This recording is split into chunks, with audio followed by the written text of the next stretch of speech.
Apa kabar pemirsa TVR Parlemen dimanapun Anda berada, berjumpa kembali dalam program TVR 17 bersama saya Nazia Sudirja. Tepat pukul 17 waktu Indonesia Barat kami hadirkan kepada Anda sejumlah informasi paling baru dan menarik seputar kinerja dan kegiatan DPR RI yang telah disajikan oleh redaksi TVR Parlemen. Pemirsa TVR Parlemen, inilah TVR 17 selengkapnya.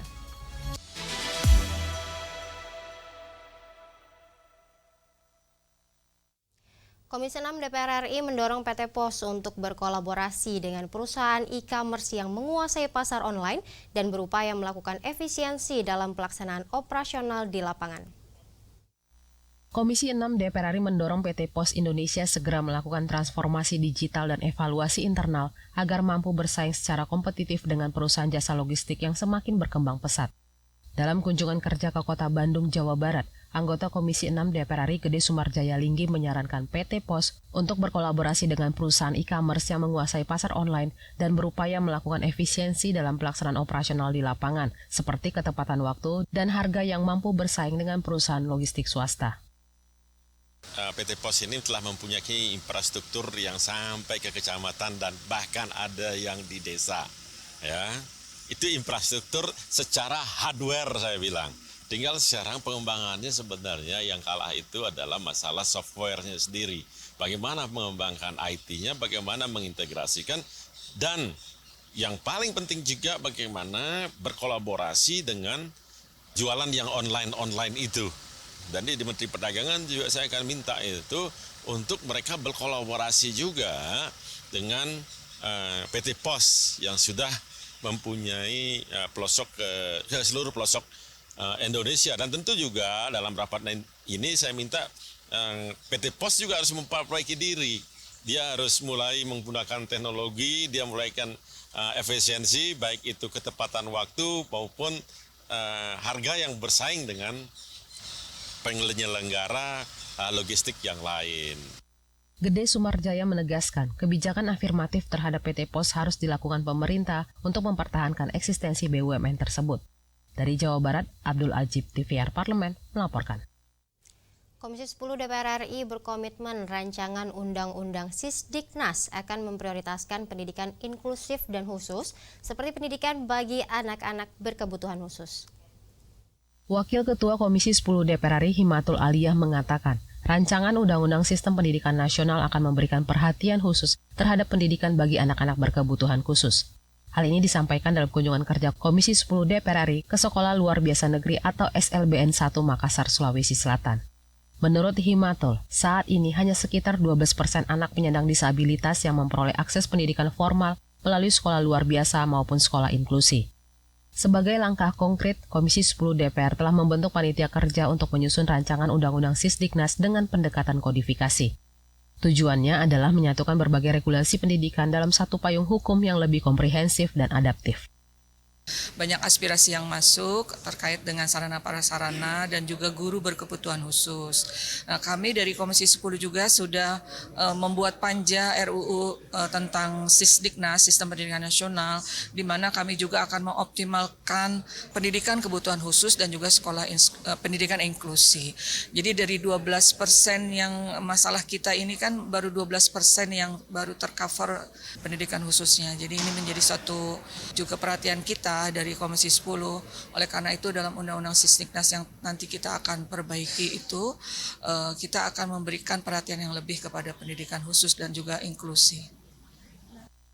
Komisi 10 DPR RI berkomitmen pendidikan inklusif akan menjadi salah satu prioritas utama dalam rancangan Undang-Undang Sisdiknas. Regulasi ini diharapkan tidak hanya menjamin akses pendidikan yang merata, tetapi juga memperkuat sistem pendukung seperti sarana prasarana dan sumber daya manusia. Dari Sulawesi Selatan, Fitian Aunila, TVR Parlemen, melaporkan. Ketua DPR RI Dr. Honoris Causa Puan Maharani berharap kegiatan halal bihalal di lingkungan DPR RI dapat meningkatkan sinergi dan komunikasi guna menghasilkan kinerja yang memuaskan. Sekretariat Jenderal DPR RI menyelenggarakan halal bihalal Hari Raya Idul Fitri 1446 Hijriah bersama pimpinan dan anggota DPR RI serta pimpinan dan pegawai Sekjen DPR RI dengan tema perkuat silaturahmi keluarga besar DPR RI di Kompleks Parlemen pagi tadi.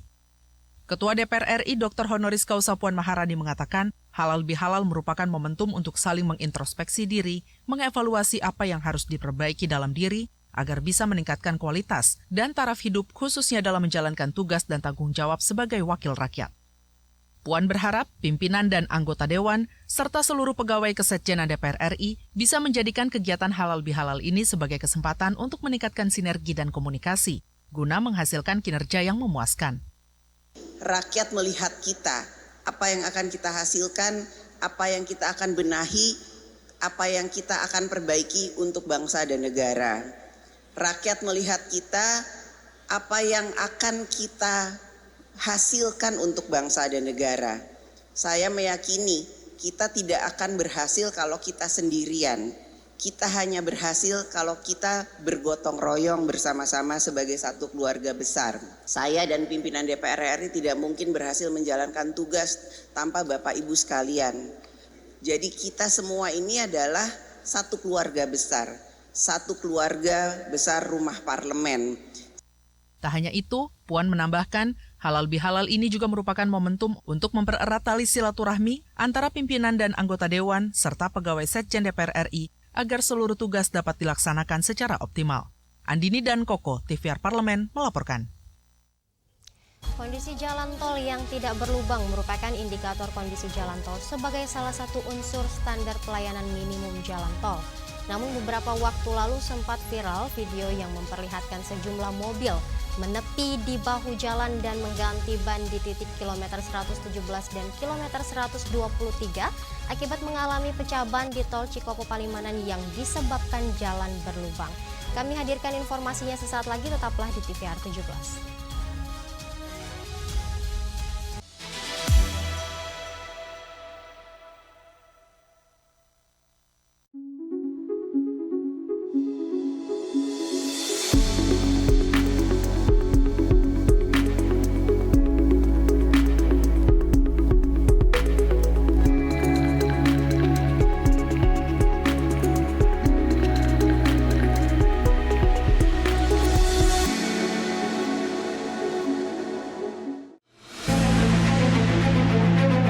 Realokasi anggaran ini tidak ada hubungannya dengan hutang negara kita. Oke. Hutang negara kita itu berada di dalam rasio yang cukup oke. Aman. Aman, artinya kan pembandingnya ada negara-negara lain. Daripada pangkas-pangkas anggaran, kenapa tidak melibatkan aparat penegak hukum untuk menindak para pengemplang-pengemplang pajak ini yang pajak-pajak penunggak ini untuk meningkatkan penerimaan negara? Nah, artinya bisa dibayangkan ketika tingkat kepatuhan ataupun tax ratio kita ini meningkat, sebetulnya selesai itu permasalahan hutang. Jadi nggak perlu pangkas anggaran juga, Pak? Atau tetap ada? Nggak ada. Adat, efisiensi.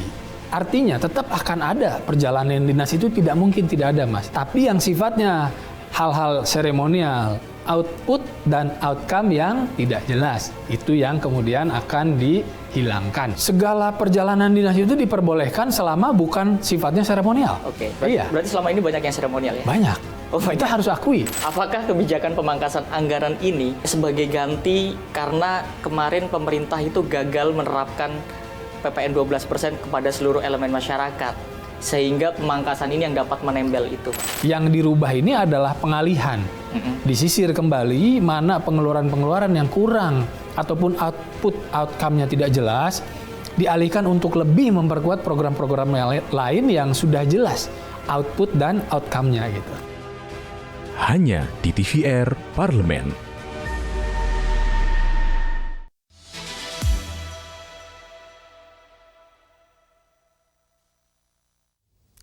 Anda kembali menyaksikan TVR 17. Pemirsa, masalah standar pelayanan minimum pada jalan tol menjadi sorotan Komisi 5 DPR RI. Kenaikan tarif jalan tol setiap 2 tahun sekali dinilai tidak diiringi peningkatan kualitas layanan jalan tol. Banyaknya kendaraan yang melebihi tonase dan tidak memenuhi standar masuk jalan tol sering membuat kondisi jalan tol semakin parah, bahkan membahayakan pengendara lain. Simak liputan mendalam yang telah disajikan oleh tim redaksi TVR Parlemen dalam segmen editorial Parlemen berikut ini.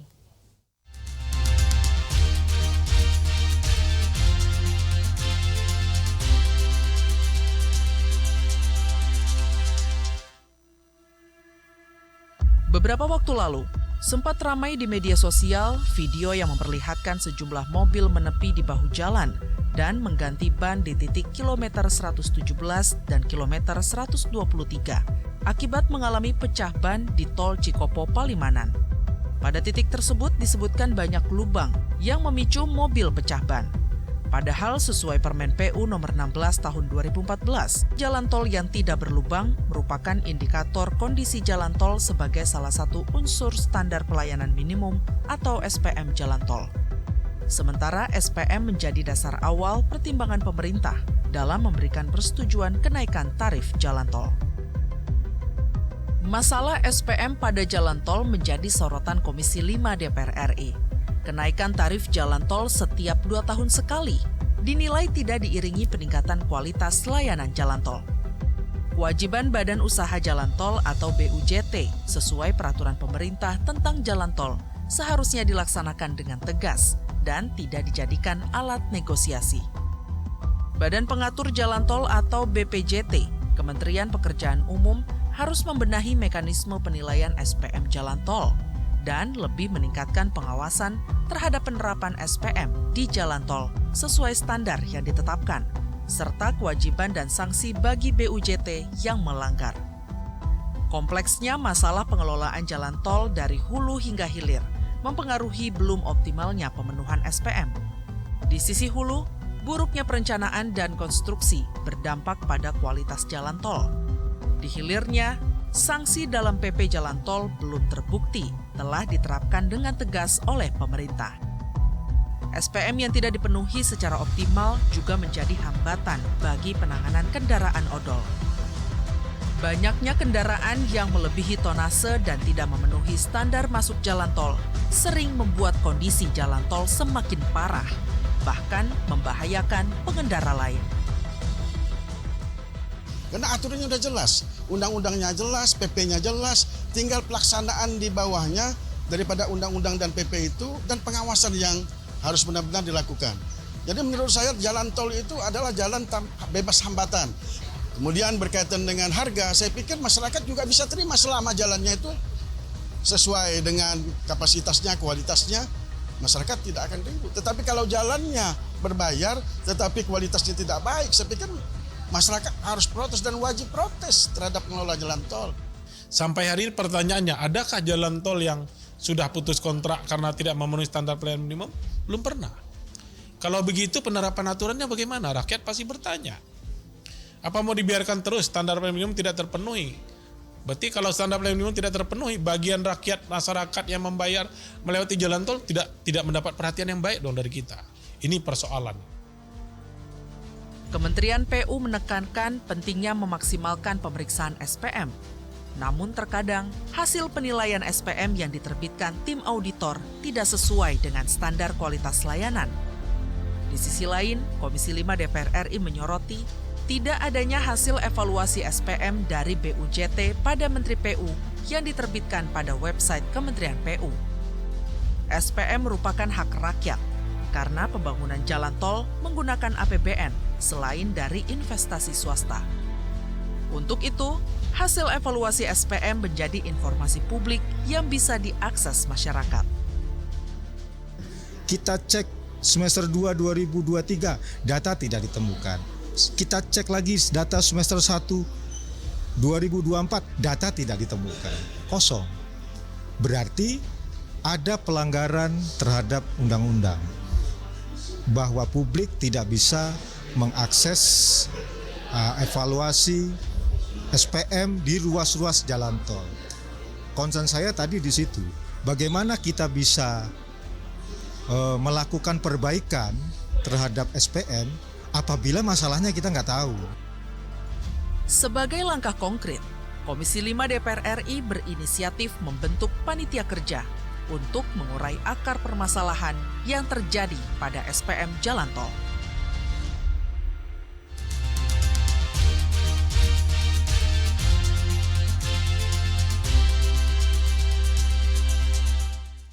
Badan Kerjasama Antar Parlemen atau BKSAP DPR RI menyerukan agar parlemen negara-negara Asia memperkuat kerjasama multilateral dalam menghadapi dinamika geopolitik global. Hal ini disampaikannya dalam sidang umum Asian Parliamentary Assembly atau APA ke-15 yang berlangsung di Baku, Azerbaijan beberapa waktu lalu. Informasi selengkapnya akan kami hadirkan usai jeda, tetaplah di TVR 17.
Umur 27 tahun, saya mulai di DPRD Kabupaten Rokan Hilir, itu di Riau. Saya 1 periode di sana, waktu tahun itu di 2009, lalu di 2014, 2019, 2 periode di provinsi, dan alhamdulillah ini periode keempat, pertama kali di DPR RI, saya diberi amanah, tentunya masih terus di fraksi Golkar. Saya menilainya dari sisi semua cabur sebenarnya bagus. Jadi ini berjalan seiring waktu saja sih. Tidak ada saya tentukan harus saya manajer ini dan itu. Saya melihat perkembangan daripada atlet-atlet. Begitu mereka sudah tidak produktif, itu banyak kondisi kehidupannya kurang bagus. Saya ingin berkontribusi, mencontohkan karena memang juga ini futsal putri, bahwa perempuan itu bisa. Perempuan harus bisa menentukan saya mampu di bidang olahraga, tapi saya tidak lupa menata masa depan saya gitu.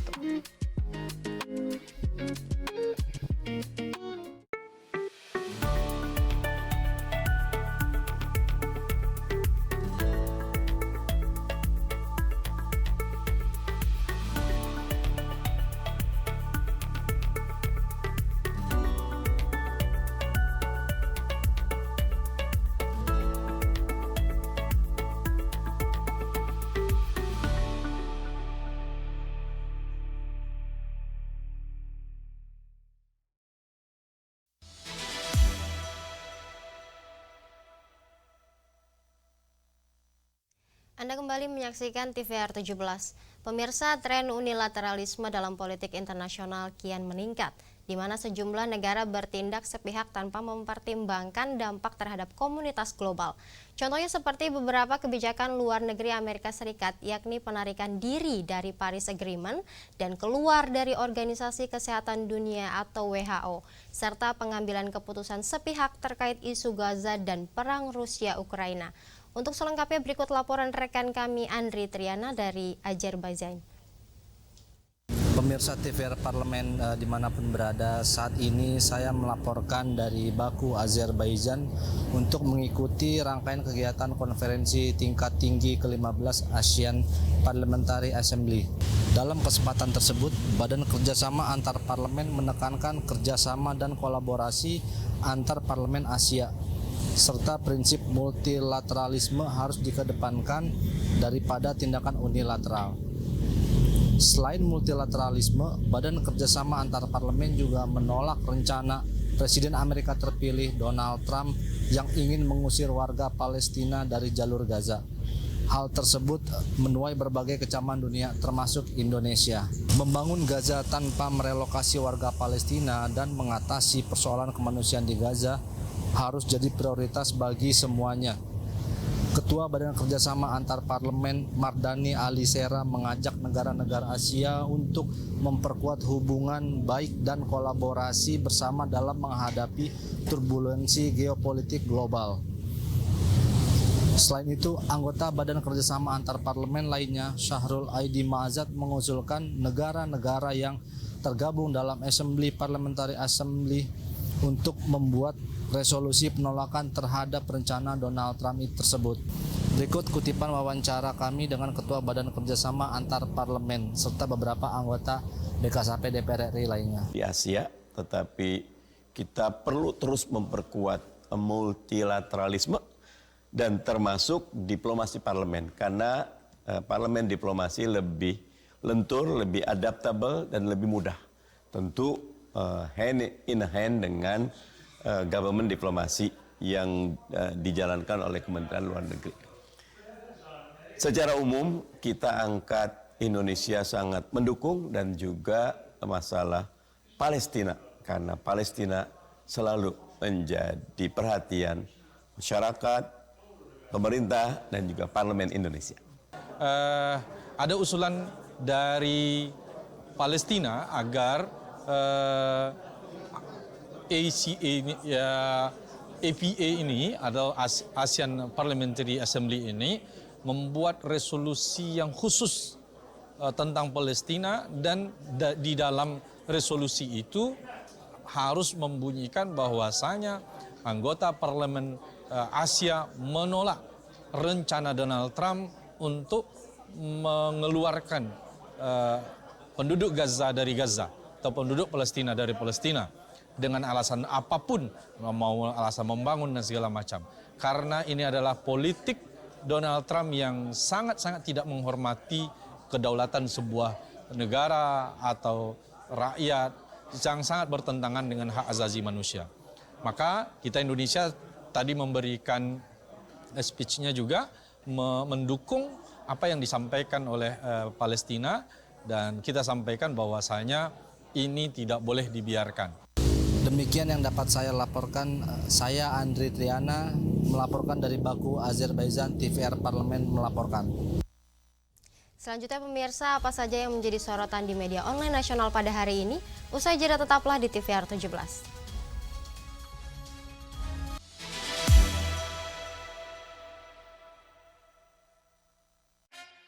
Yuk kita kenalan dengan anggota DPR RI periode tahun ini. Dari depan kursi, di balik kursi, gini, di balik kursi. Aku ingin menjadi sesuatu yang mungkin bisa kau rindu. Acap kahiji, rukun sakabena, itulah pokok nama. Semakin penasaran kan bagaimana kiprah karir politiknya? Hanya di TVR Parlemen. Bapak Ibu ini kan orang-orang pintar setaunya saya di Kemendikbud. Ya, hakim yang memutuskan vonis bebas mereka sakit semua. Kalau memang ada yang terlibat, langsung pecat Pak, langsung beri sanksi. Usulkan. Saya sudah. Saksikan dari ruang sidang hanya di TVR Parlemen.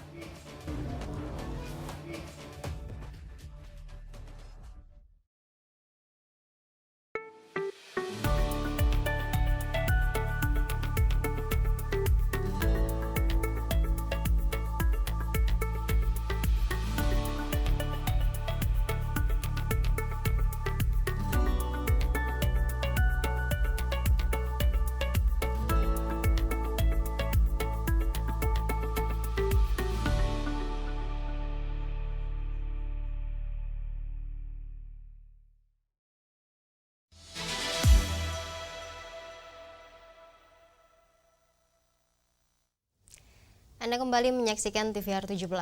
Pemirsa, kali ini kita masuk ke segmen media online nasional. Mari kita simak isu apa saja yang menjadi sorotan media, serta tanggapan dari sejumlah anggota Dewan bersama rekan kami Vincent Aldi. Silakan Vincent.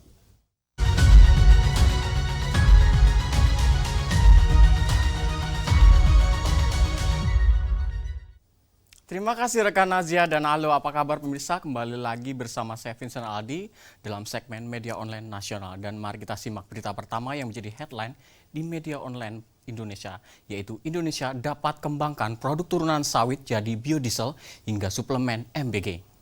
Dan kita akan simak pemirsa beberapa media di layar kaca Anda bahwa ekspor sawit Indonesia ke Eropa, terutama ke Uni Eropa, menghadapi tantangan yang signifikan, termasuk kebijakan anti-deforestasi yang baru diberlakukan. Dan pemirsa, sebagaimana diketahui, Uni Eropa menjadi salah satu pasar utama minyak sawit mentah dari Indonesia.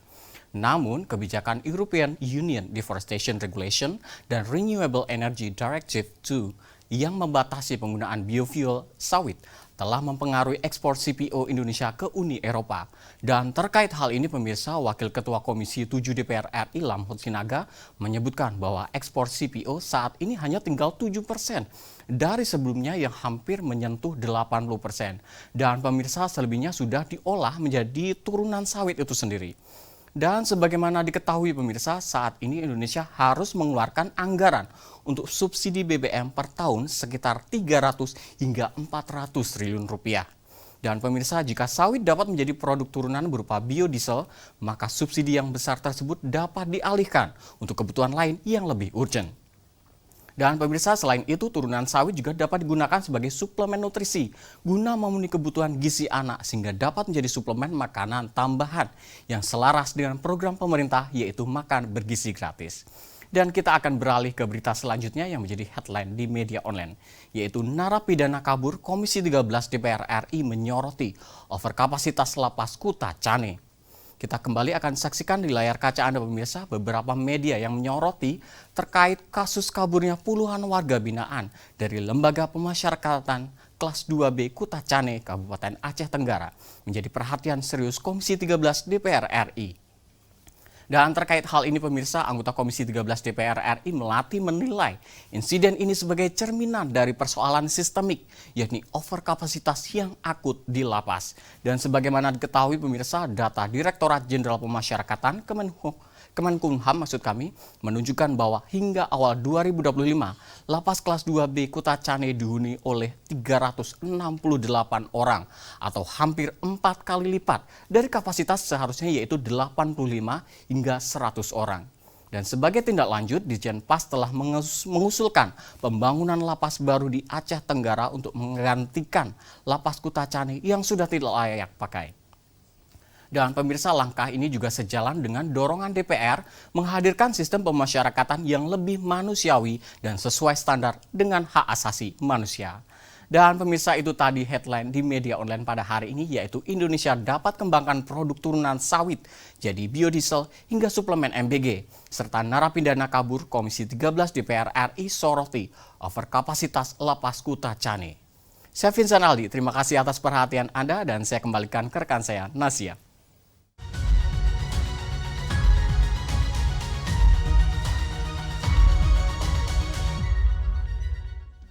Terima kasih rekan Vincent yang telah menyampaikan sejumlah update sorotan dari media online nasional pada hari ini. Pemirsa, segmen media online tadi sekaligus menutup program TVR 17 edisi sore hari ini. Saya Nazia Sudirja beserta seluruh kru TVR Parlemen yang bertugas mengucapkan terima kasih dan pamit undur diri dari hadapan Anda. TVR Parlemen, referensi Indonesia.